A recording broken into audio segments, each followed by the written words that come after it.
Over the past 5 weeks, I worked on learning how to solve a Rubik's Cube. Going into this project, I underestimated how difficult it would be.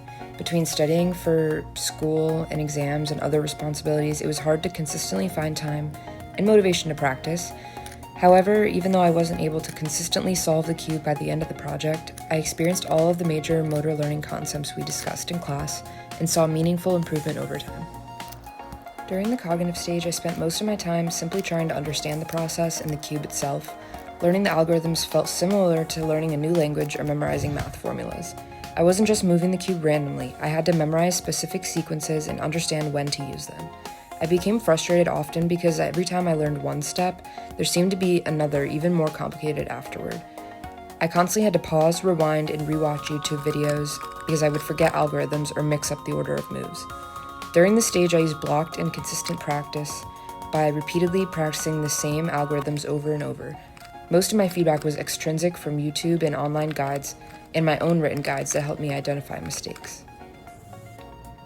As I headed into week 3, I entered the associative stage. One of the biggest challenges was the final step before solving the cube. I repeatedly got stuck right before completion and would accidentally undo progress I had already made.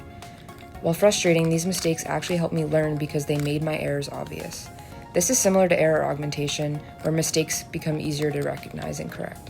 At this point, I relied more on intrinsic feedback because I could tell when something was wrong without immediately checking a tutorial. Instead of focusing on solving the entire cube, I focused on smaller accomplishments, like completing a layer or remembering an algorithm without help. These small successes helped me build my confidence and kept me practicing. I also used an external focus of attention by concentrating on the position of the cube pieces and the outcome of each algorithm rather than thinking about how my fingers were moving or how fast I was going. This helped me perform the sequences more smoothly.